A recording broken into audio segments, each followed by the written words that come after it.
This meeting is being recorded. All right, welcome to Resilient Voices and Beyond. I'm so excited. This is episode 4 of season 2. It has been a very long time coming, but I cannot start this episode without saying that I truly appreciate all the support, the work that you guys have been putting in with me. And I just want to thank you guys because I could not be here without you. This is going to be a very intriguing episode, and I'm so excited. So I'm just going to get ready to dive deep into it. You know, this is kind of one of my first kind of roundtable conversations with two wonderful individuals.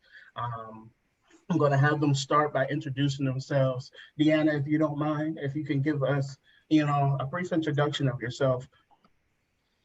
Mm-hmm. Yep, my name is Deanna Benner. I'm 33 years old. I'm a mom of 4. I have 2 girls and 2 boys. And I am a parent partner here in Fairfield County. Awesome.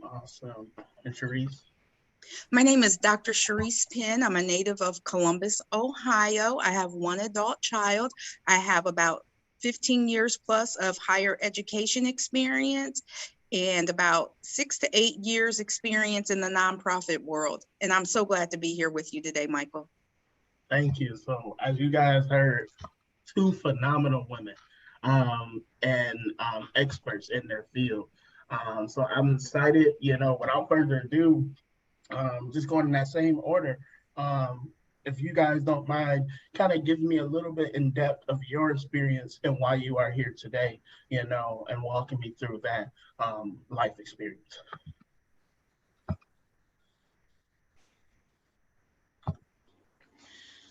Okay, so I became a parent partner, which let me tell you a little bit about what a parent partner is. So I will be giving support to families that have an open case with children services and their kids have been removed from the home. So I'll be giving these parents support with, whatever they need, if they need some direction for resources, or they just need somebody to vent to or go to court with them or anything like that. I'm their go-to. I have the lived experience myself, and what that means is I have been in their position. I had an open case, which has now been closed 3 years ago. I had an substance abuse issue, which I have, my clean date is March 15th, 3 years ago, 2019. So yeah, I'm just really excited to be able to help these other people because I've been there. Definitely. And just in that same question, Charisse, if you don't mind kind of giving me a little bit of your experience and why you're here today. Absolutely. So again, I worked in higher education for about 15 years, give or take. And I started off as a student employee, then worked my way into full-time employment and really loved admissions and recruitment and connecting with people and helping people meet their goals. As my career progressed, I worked in the nonprofit world at the Columbus Urban League, again, helping people who are underserved and underrepresented and helping them connect to community resources and meeting the goals necessary for them to receive their TANF, temporary aid to needy family benefits, which then leapfrogged into working at SAFY, again, Specialized Alternatives for Families and Youth, where we preserve family and secure futures as a foster parent recruiter, and then promoted into this role as the SAFY Parent Partner Manager, again, where I feel like I'm connecting at all levels with recruitment and community engagement and helping serve families and making our communities stronger. So I look forward to continuing to do this work in this space. Awesome, awesome. So I kind of want to stay in this experience, just live the experience space a little bit, if you guys don't mind. Deanna, if you could, if you're comfortable, share a little bit of that depth of you're walking through, your process and, the work you will be doing with these other parents, and what does that mean to you to have lived in those shoes and to be here today, getting ready to walk with those parents and help them? I know I just threw a couple couple of different questions at once, so I guess my No, first it's question. okay. I think I got Yeah. it. I think I got it. So I believe that lack of support for people that are in the system is probably a nationwide problem and struggle. I know during like personal interviews with families and whatnot, that is one thing that people have said is that they lack support. Some just don't even have like close family or just family in the area or many friends or whatever the issue may be. So when I had my case, I didn't have like a parent partner for support that had been through that was able to walk me through anything. So I kind of was doing that, on my own. Of course I had a caseworker, but you don't always feel comfortable with somebody. I know from my experience, I kind of looked at them like, even though my caseworker didn't personally take my kids from me, I still looked at it like, you took my kids from me. So I'm excited to like be able to help people with that. I know that people have cases for many different reasons, maybe drugs or not a safe environment, maybe some domestic violence, maybe some type of abuse, whether it's sexual, physical, mental, just there's many different reasons. On my end, it was the drug use. I used opiates for about 8 years. And, it started out like fun and games, let's experiment. Oh, it feels kind of nice. But eventually it completely just like, it ruined my life. I was in a relationship that towards the end there kind of became a little bit more physical. And I know that there was a few times like, my kids were scared. We always had put drugs before them, even though at the time I didn't feel like I was. Now that I've had that clean time in the relationships that I've developed with my kids since then, I realized I was not putting my kids first. I was being selfish, and the drugs always came first. I was in and out of jail a few times, in and out of rehabs a few times, and on probation, warrants every now and then. It just seemed like my life was super chaotic, and I starting to get a little tired of that. And so one day, like I had prayed, and I was like, if this is how my life is supposed to be, God, I don't want it. Like, just, I don't know. It might be a lot, but like I would be like, well, just let me OD or something. I don't, if this is what I'm destined to do my whole life, I don't want to do it anymore. And I ended up in jail, and that was when I decided like I'm turning my life around. My girls had already moved in with their dad because they didn't want to be in that home anymore. They were scared and just kind of tired of it, and I don't blame them. And then my oldest son, he went and lived with my sister, and I just kind of was working that through the system, like by myself. Like I would get visits from CPS while I was in in jail, and I'd have like a thick stack of papers that said like, you need to do X, Y, and Z, like a treatment plan, case plan per se. And it took a solid year for them to let my son come back into my household.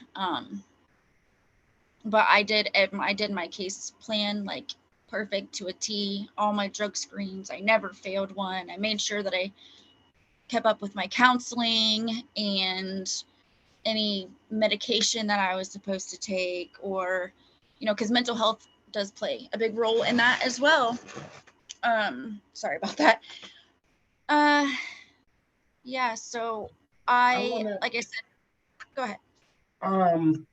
Because you pointed out so many significant points, and I want to kind of break down some of the points that you made so I can really highlight those, because it's really significant for me, and I'm pretty sure for some of the other people with lived experience that were on the other end where we've had parents. It's really significant for me to be in this space and have this conversation with you, because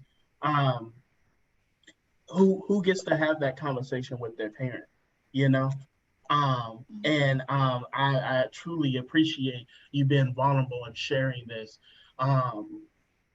So you mentioned that mental health played a huge piece, and that you had kind of got caught up in the cycle of drug usage, jail, and a lifestyle in so much, and that lifestyle kind of blinded in a way for you to see the side from your children's lens and what have you.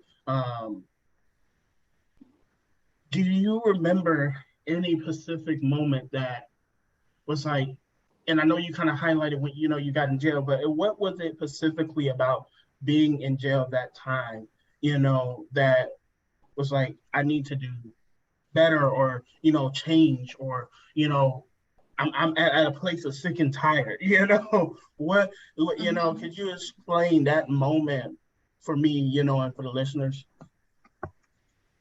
Yeah, it really wasn't the time of like being in jail that did it for me. It was the time that I was like telling you about when I was praying. I literally was in my bathroom on the floor, like just ready to completely give up, like waving the white flag, hands in the air, like I'm just like, this is it for me. That's what wanted me to want to change. Definitely. And you mentioned that, your children, some went to their dad, and, your son went to, sister, and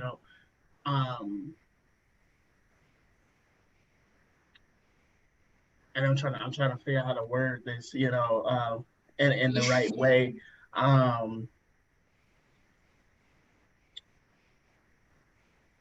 So okay, so let me backtrack, because my mind is like going like a million words at a minute. You can be blunt if you want.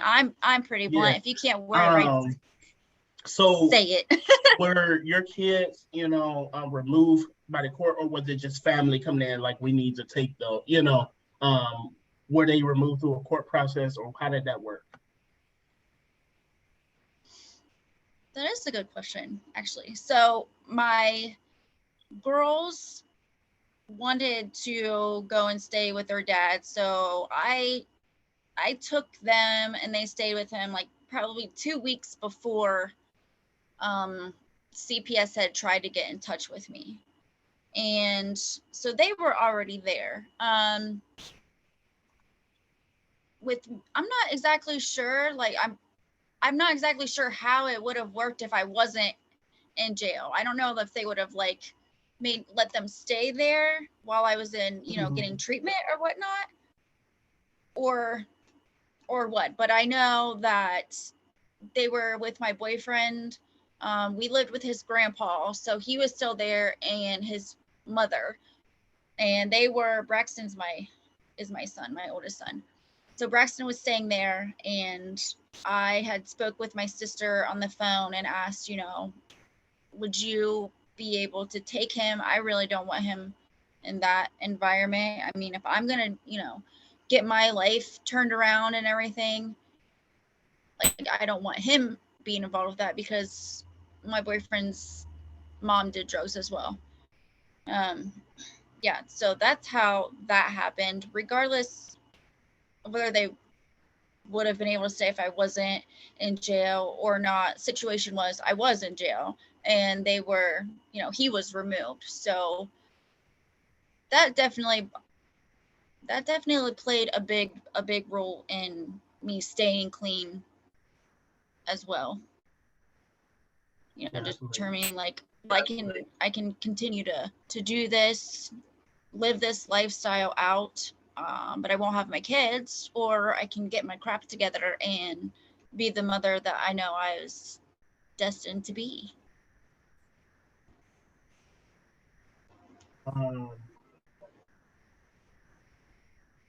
Sorry, my audio was giving me feedback. I was trying to figure out. But that just listening, is really awesome, because I think about my moment of change from, behavior issues and what have you.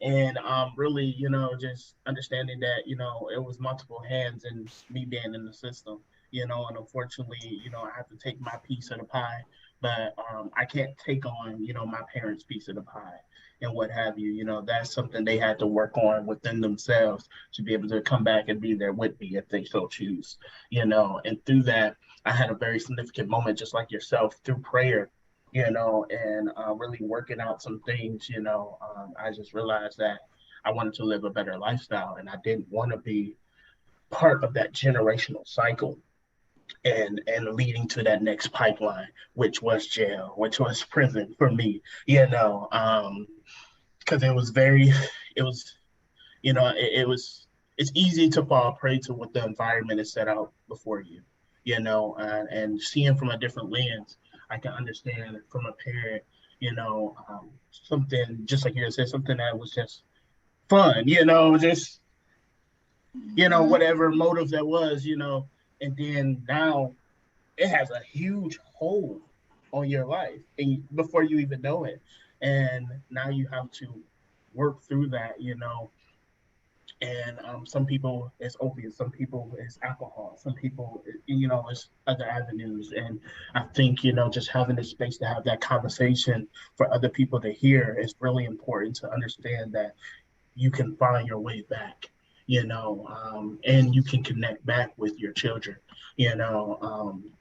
so speaking about connecting back, I know this not on my question list. So I know this is, but how did, once you did all the work, connecting back with your children, what was that process like, and how did that weigh on you mentally?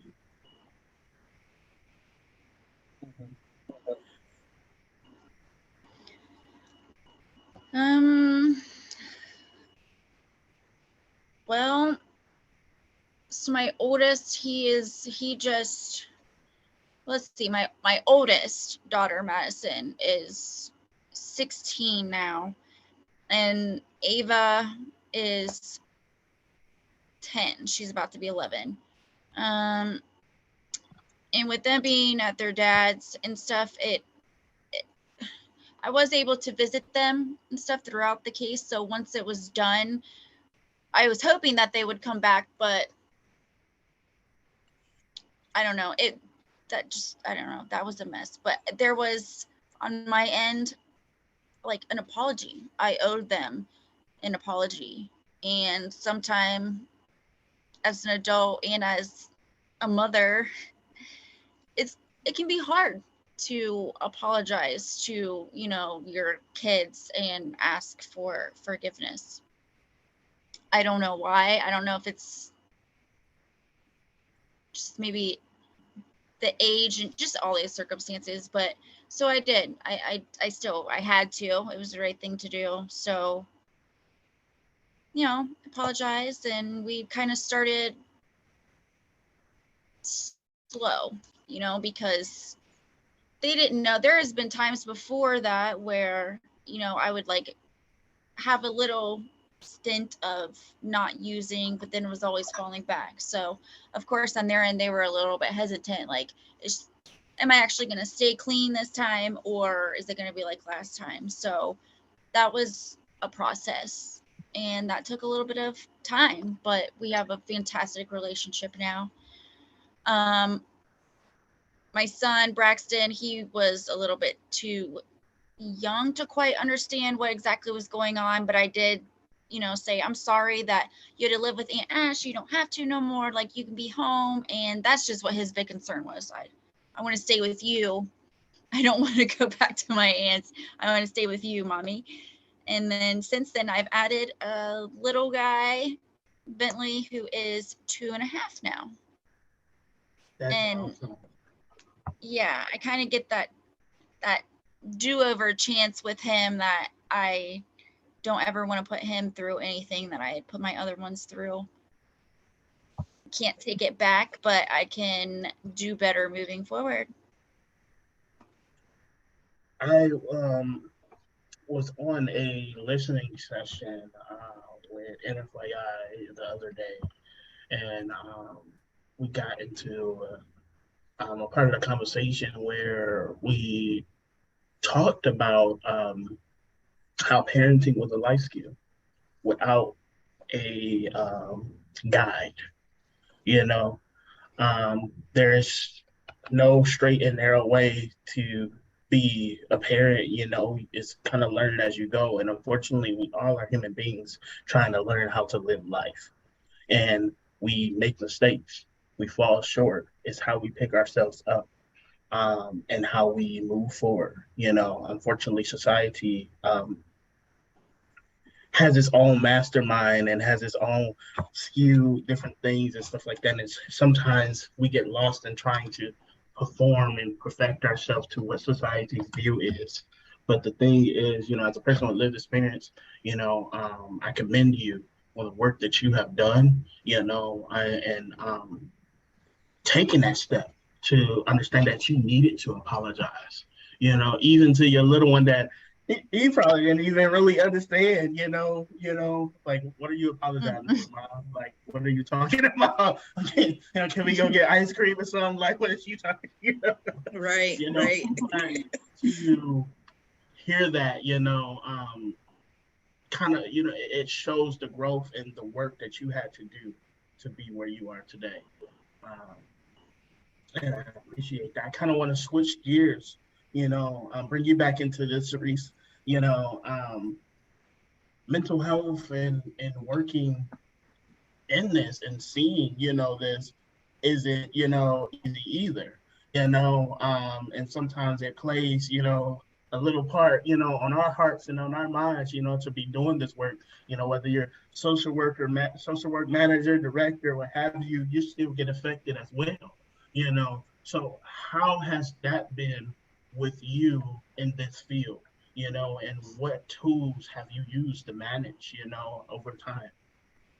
That's a great question. I think what we see right now, in light of all the things that this country has been through and the world, we see people that, have trauma. We're starting to see secondary trauma, take root in individuals. And I think some of the things that I've learned, like you said, we're imperfect people in an imperfect world, expecting perfection. So we have to adjust our expectations of the people. It doesn't mean that we can't have baseline standards. We definitely need those.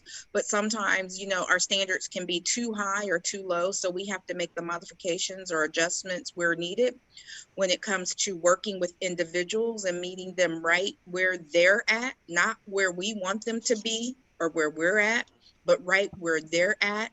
And, bringing them along and supporting them. So for me, what that looks like is being more compassionate, being more empathetic, definitely having a listening ear and being solution oriented, and making sure that there is some type of plan to help individuals be successful. And, defining success may look different for them than what it looks for me or what it looks for you. So defining success for them and what it looks like for them in order to operate and navigate the child protective service system or child welfare system or whatever it may be in life. Also, we have to really implement some self-care and self-love in there. I think that's very important, the self-care piece.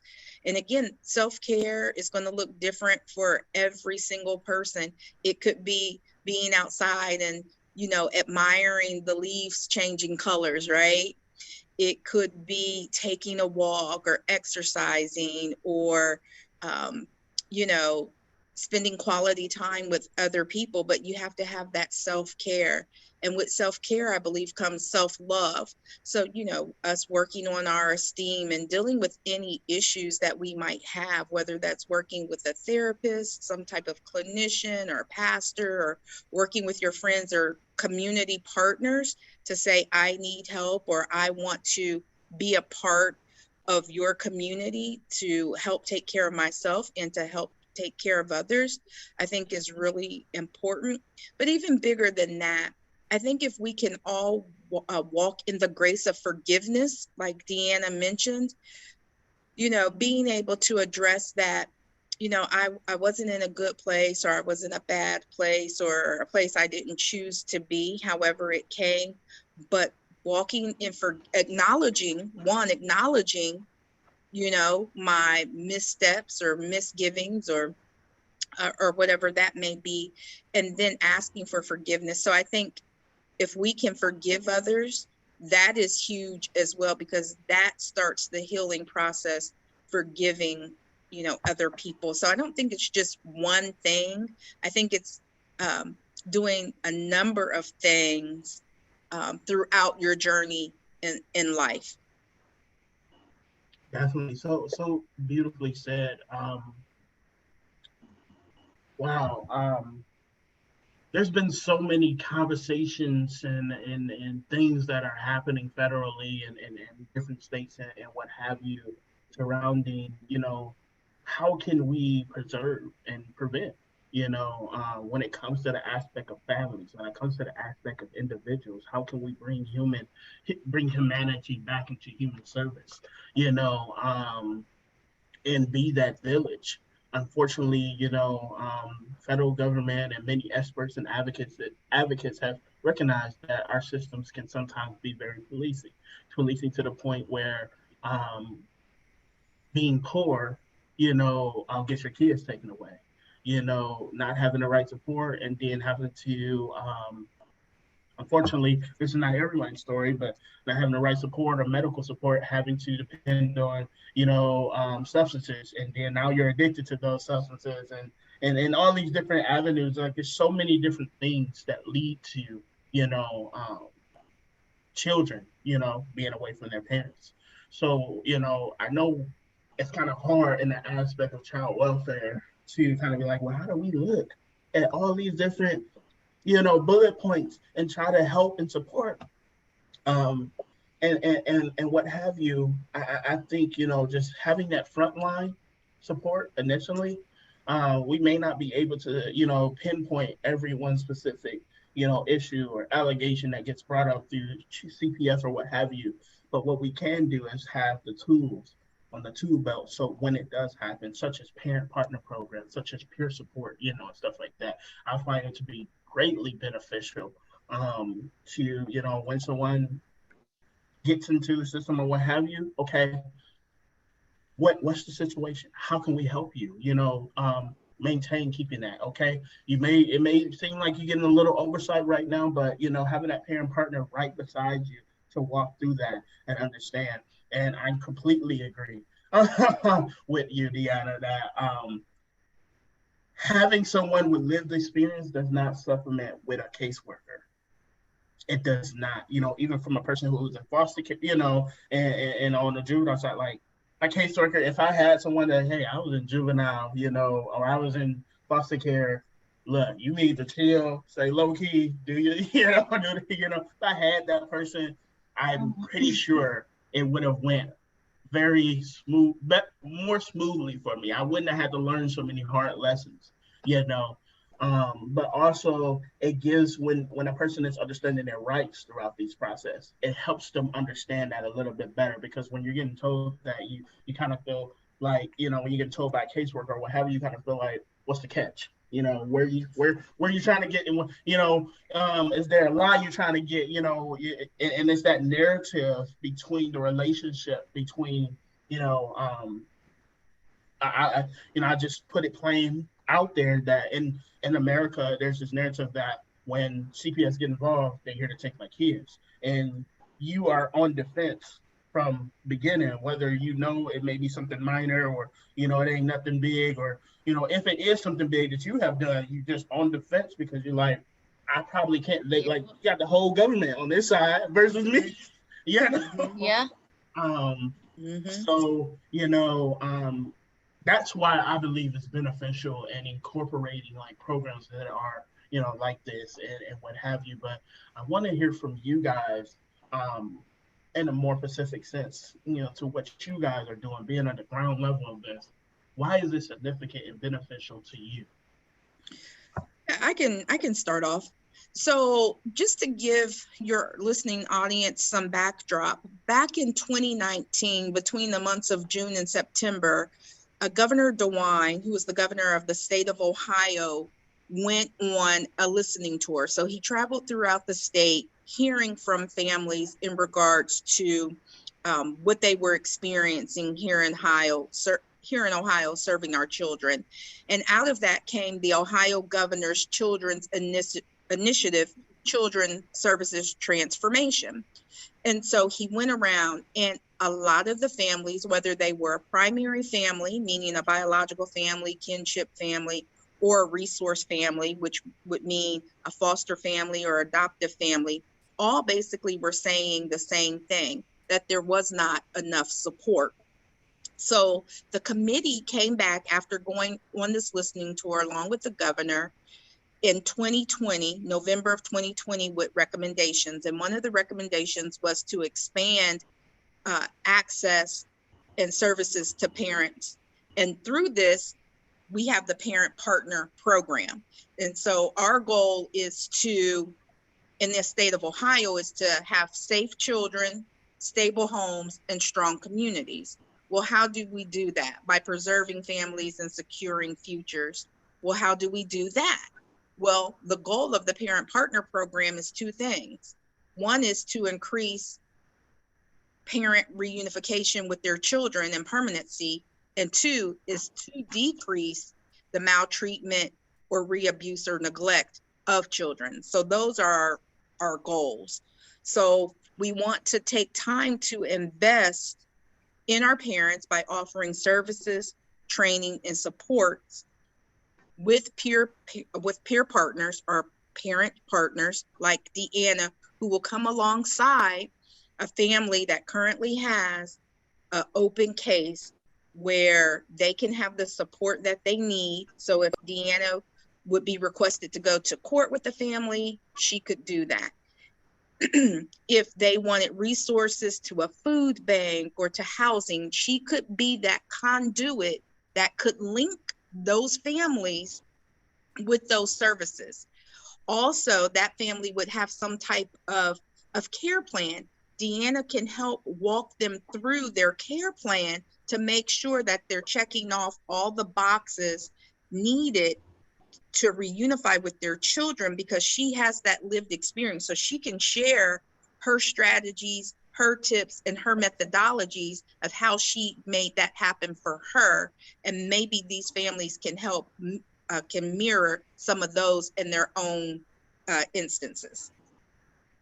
Thank you for that. Wow, dropping nuggets. Just dropping nuggets. I love it. What about you, Deanna? Want me to rebuttal the question? I was gonna say, am I understanding this question? Okay, go ahead. What is it? Yes. So for you, why do you feel that this is beneficial and needed? This parent partner program, being someone who have, walked the walk and talked the talk, have been through this, you know, why do you feel like this program is beneficial and needed now, like present day? Like why, for you? Okay. Well, so present day, there's been a huge increase in substance abuse. A lot of overdoses. I actually seen in front of the newspaper today that in Fairfield County, there was 154 overdoses over the last 3 years. And that's in Fairfield County. I think drugs are changing as well. I don't think that. I know that drugs are changing as well. A lot of people, may have started using heroin, but now they're onto this thing called fentanyl and just different things, and it's taking people's lives. I mean, like, quick, it is. So this is beneficial because just in that alone, a lot more families are becoming involved with the system.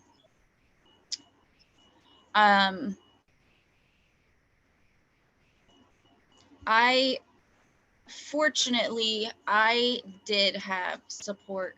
Although I did a lot of crappy things in active addiction, I still had my family. They didn't cut me off, thank God, but they were pretty close too. And same with friends. I had a few friends that kind of drifted back, but if I called them, they'd answer, "Hey, how's it going? What's up?" Whatever. I was humbled one day very quickly in jail because I had somebody pay my bond. However, it did not get paid the same. Well, it didn't get paid by the time it needed to be in order for me to be let out of jail that day. So because it was past a certain time, I had to stay overnight and wasn't going to be able to be let out until the next day. And I was complaining about that. I was being a little brat. I was mad. And I was like yelling at my family, like, how come you didn't get there faster? Whatever. And this girl had looked at me and she was like, well, why are you even complaining? She's like, be thankful that you have somebody that was able to pay your bond in the first place, because there's a lot of girls in here that don't have that. And that really made something go off in my mind. And I'm like, she's right. She was absolutely right. And I feel like I'm going to walk into a lot of those situations that there's going to be people that don't have that. They don't have the support. And, I'm more than happy to be that for them. And having already been through that, I'm hoping that I'll be able to help them even more, sharing the knowledge that I have gained through that process. Thank you for sharing that. And let me add, Michael, real quick. And SAFY, we're not just doing this work by ourselves, right? Again, we have Governor DeWine, who's highly involved with his children's initiative, but also we are partnering with Franklin County, Fairfield County, and Knox County, Ohio Department of Jobs and Family Services. So they are heavily involved in this project with us, and they're great partners to work with, along with other community stakeholders in those counties, plus the National Quality Improvement Center on Family-Centered Reunification. They're involved too, giving us a lot of guidance and support as we mirror the Iowa parent partner approach, which is a trauma-informed, evidence-based practice or approach that's being used in the state of Iowa and has been for over 20 plus years. It's in all 99 counties. They have a waiting list for their parent partners. So we are mirroring what's already been done in the state of Iowa, here in Ohio, along with our partners. So it's just not SAFY. I just wanted to say that we have others involved in this work too. Yeah, and when I hear that, community coming together, I hear village. That's what I hear. What a lot of these parents, are lacking and when we look at the roots of why they got here to the point of having to work and to get their kids back or what have you, and we peel back maybe, the mental health, we peel back the addiction, we peel back, the trauma, we will see that, there's generational things that society has or that families have that has, put people where they are, so how can we come back? And what I hear is that you guys are being that village to make sure that these families have a fighting chance, understanding where people are and meeting them where they are is the way I believe we eliminate, the need, and we may not eliminate the need for, foster care altogether, or what have you, but we can make sure that families are put first. Just like the Family First Act, families are put first. And what I see you guys doing is phenomenal. I see, you guys having that need to grow, and much like you said, there's a huge opioid epidemic. You know, and just to name a few things that I know from advocating and what have you, you have the opioid epidemic, you have undealt with generational mental health issues, you have poverty, you have racial discrimination, you have young parenting, the lack of community equity and positive and all these different issues stem to where we see where I'm at a side effect, and for lack of better words, I call it a side effect because, my mom had a CPS case way before I was here with my brother. And the only reason I found this out was in part of getting ready to write my book and everything, just doing some research on my history. I realized she had a CPS case with my brother. There was no kind of prevention or like, okay, you did what you did, okay, allegations over or unfounded, but there was no kind of check to make sure, how can we help you? How can we support you? Is there anything else you may need? Like, and I see in those moments, that's a door opening. Like, hey, something has brought you here. What can we do to ensure that you don't end up here with any of your other kids, or that this is really just a pit stop in your life, and what have you, because later on, so happens, my mom became abusive to me because of undealt with mental health issues, when there could have been, I don't know if it would have changed the outcome. I don't know, but I can't help but think if there was some prevention when the situation happened with my brother, and there was a little bit more open eye with a magnifying glass, a lens like, hey, you sure you don't need no more resources? We got free mental health clinics, free, do you need a housing voucher? Like whichever, you know what I mean? Just offering that in those opportunities, because more times than not, I find out, throughout my advocacy and listening to people's story, they have had multiple encounters before they ended up where they were, and I can't help but think in those multiple encounters, who approached you, who helped you, were you receptive, were they persistent enough, did they have someone, and I feel like, okay, who was there to make sure that you could be receptive?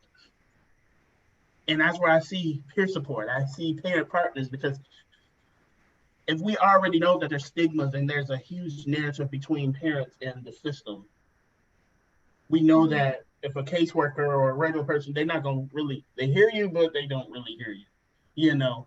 So how Right. can we include that lived experience, you know, to create that change? And this is the perfect way. So I'm gonna stop my little rant and ramble because I can talk for days. Um, Well, the but parent, the parents are the solution, not to cut you off, but the parents are the solution. And I think they've been the solution for a long time. And in the area of human services or social services, the caseworkers and managers and government entities have been doing a lot of the heavy lifting, right?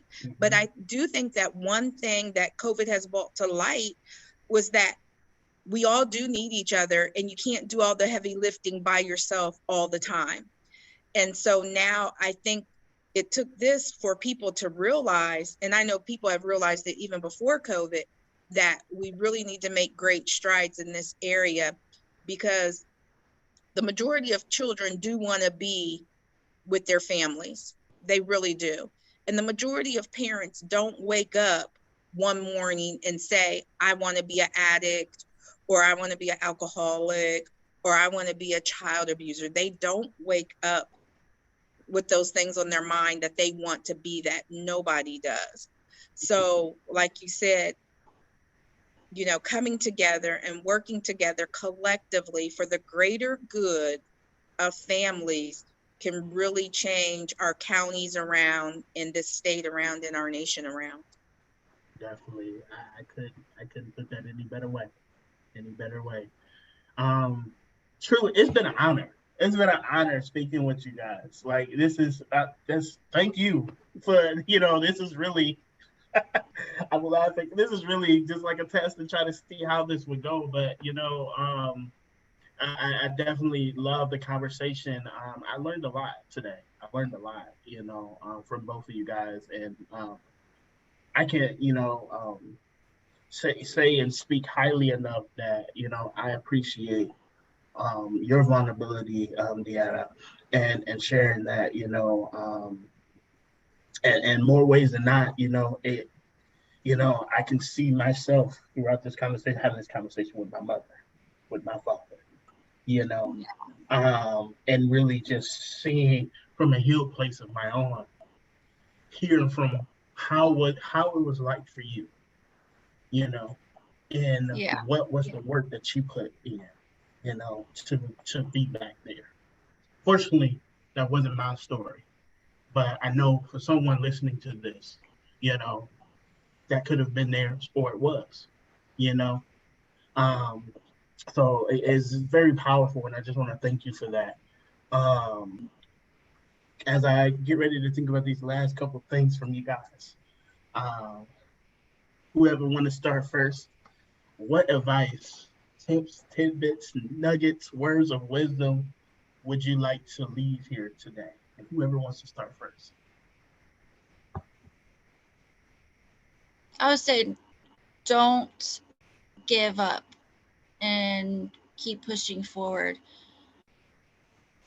Falling down is okay. It doesn't mean that your work is a complete failure. It just means that you just need to think about it a little bit more, maybe tweak some things, pull yourself together, and just keep going forward, keep trying. And I would say that you're loved, you're accepted, and you're needed. Don't let anyone or anything tell you differently. Again, you are loved, you are accepted, and you are needed, and you are a vital piece of this country and this state and society as a whole. And you have a story to tell, so you can help others be uplifted as well. Wow, wow, I love that. Any last comments in this space? You know, if you got a song, an album, a poem, whichever, or if you just would like to share how people can get connected with you, kind of get connected with SAFY and really understanding the work that you're doing, you know, and what have you. Um, Feel free, you know, to share that out now. Whoever want to go first. Well, I don't have any books or anything like that at the current time, but you can always visit the SAFY website at www.safy.org, and I can be reached at area code 614-560-7342. You can call or text me there, or you can reach out via email. My email is Penn, P as in Peter, ENNC @safy.org, and I would welcome anyone to contact me with any questions or just to say hi or just to chat it up a little bit. So thank you so much, Michael, for this opportunity. This was great, and Deanna has put in the work. She is an awesome parent partner. Her vulnerability, her strength, her determination speak volumes, and they really are, a witness to me of what can be done in the life of someone with lived experience. Yes, definitely. Deanna, would you like to, put anything out there? Got a rap song, an album, poem, book? Not yet. That's all in the works. I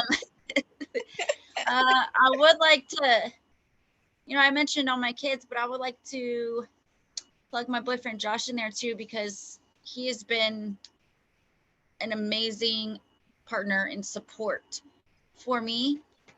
He kind of has a whole story of his own, and he would have benefited from a case, honestly. So, I'm hoping that this does reach out to other cities, counties, states. And also, I just want to say that I have the best boss ever. Charisse, I really love listening to you talk. Like, I'm so grateful for my opportunity, and I've never done a podcast before, so thank you, Michael. This was an awesome experience. Awesome. It has been a pleasure being able to work with you guys and being able to uplift your individual stories, but also the work, internally and externally, I can't speak, more in depth enough about how honored I am. I am to just be able to do this. Each episode that I put out, I'm more amazed, because doing this, I did not know the ins and outs. I think prior to speaking with you guys, and my audience knows this as well. This is just something that was put on my heart to do, and for me, I feel like it's my ministry, is my purpose, amongst a couple other aspects, to it. But this is one of the pieces that I feel like that I'm here to do, and if I can just continue to uplift, the voices, the stories, the experiences, the information, how many lives could that save, I know many of you probably heard, if you can just save one life, if you can just help one person, just go from there, so it's truly a privilege, because each and every time that I do this, I uncover things and I learn and I grow internally within myself. So thank you. Truly a privilege. For my audience, thank you for being here. Thank you for listening. Truly thought, when I put this out and stuff like that, get 1 or 2 listens, but I have like over 2,600 downloads each episode. And I can't, and that's from what I can see with my subscription, because I haven't paid a whole bunch for the other subscription to see everything else yet. But from the subscription that I can see, that's what I see. So it's truly a privilege to see how you guys have rallied around this. I know for my state, they, have it has been uplifted to incoming workers. I know some of the directors in my state listen to this and really take some of this information in. I know some foster parents, some foster youth, alumni, advocates, some legislators, so it's really important, and I'm I'm well surprised when I get, emails and messages saying like, "Oh yeah, I listen to your podcast all the time," and just join a room and they be like, "Oh yeah, I be listening to you." I was like, I didn't even know, but I appreciate it. I could not be here today without you guys, and I'm glad that this worked. These individual stories are not going on deaf ears. So I appreciate that. Lastly, gotta say my thing. COVID ain't over. It's still out there. We got monkeypox, and all these other things. Cold influenza season is coming up. So please take the right precautions. Stay safe out there. Wear your mask, what have you. Sanitize. If there's not supplement from washing your hands, sanitize a couple times, then go wash them boys. Just please stay safe out there. We should have learned our lesson. I hope we have. So let's take the right precautions. Let's be safe out there. We are a huge village, and it takes all of us to take care of just one of us individually. So just make sure that you're doing your part. Also, there's a lot of things talked about here, and I understand that some of these things can be triggered. So please, into this, just make sure that you debrief yourself. You take some time for self-care. And just if you need help, reach out. If you somehow have came across this episode and you realize I'm in that stage right now, reach out. My info will be probably somewhere. If you came across this, listening to this, it's somewhere in there. You've heard the others, info and what have you. So just please, don't sit on that help. Look out for those resources, ask for help. We all in this together, so, we got to take care of each other. I don't think I got nothing else. You guys have a good night, good morning, good whenever you're listening to this. This has been Resilient Voices and Beyond. Thank you.